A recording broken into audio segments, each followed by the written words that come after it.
এই মুহূর্তে জামাতে ইসলামীর প্রচার ও মিডিয়া বিভাগের প্রধান এহসানুল মাহবুব জুবায়ের কথা বলছেন। আমরা সরাসরি যুক্ত হব সেখানে।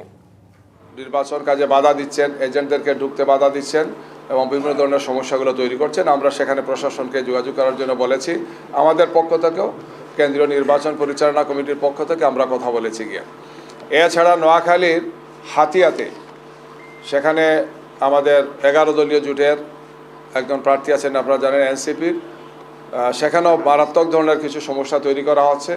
সেখানে ভোটারদেরকে ভোট কেন্দ্রে যেতে বাধা দেওয়া হচ্ছে, এজেন্টদের সমস্যা তৈরি করা হচ্ছে, হুমকি ধমকি সেখানে দেওয়া হচ্ছে, ফিজিক্যালি ইনসাল্টও করা হচ্ছে অনেক জায়গাতে। মোটামুটি এই ধরনের কিছু ঘটনা বেশ কিছু জায়গাতেই ঘটছে। আমরা মনে করি যে এগুলো যারা করছে তারা হতাশাগ্রস্ত, তারা তাদের এই সমস্ত কাজের মাধ্যমে তাদের দেউলিয়তকে তারা প্রমাণ করছেন গিয়ে। তবে সামগ্রিকভাবে আমরা প্রথম থেকে বলে আসছি যে প্রশাসনকে অবশ্যই নিরপেক্ষ থাকতে হবে এবং তাদেরকে তৎপর হতে হবে। নির্বাচন কমিশন এবং তার সাথে সংশ্লিষ্ট যারা আছেন তাদেরকে দায়িত্বশীল ভূমিকা পালন করতে হবে। জনগণ একটি প্রত্যাশিত সুন্দর নির্বাচন দেখতে চায়।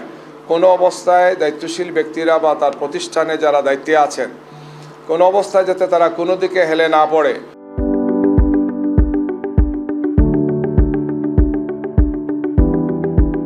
তাদের সঠিক দায়িত্বটি পালন করেন, এটাই আমাদের প্রত্যাশা, এটাই দেশবাসীর প্রত্যাশা।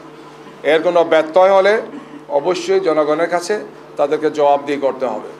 আমরা আশা করব যে বাকি সময়ের মধ্যে ভোটারদের উপস্থিতি আরও বাড়বে, তারা তাদের ভোটাধিকার প্রয়োগ করবেন। নির্বাচন কমিশন, আইনশৃঙ্খলা বাহিনী, সংশ্লিষ্ট যারা আছেন তারা নিরপেক্ষতার সাথে সেই দায়িত্বটি পালন করবেন। আমরা পরবর্তী আরও তথ্য উপাত্ত পেলে আপনাদের সামনে সেই সমস্ত বিষয়গুলো উপস্থাপন করব। সবাইকে ধন্যবাদ। জি, এ পর্যায়ে আমাদের পক্ষ থেকে আমাদের নির্বাচন কমিটির সদস্য, মিডিয়া টিমের সদস্য ব্যারিস্টার সাইফুদ্দিন খালেদ আপনাদের সামনে ব্রিফ করছেন। Assalamu alaikum everyone. Hope everyone is doing well. This is an historic moment for Bangladesh, for the people of Bangladesh to be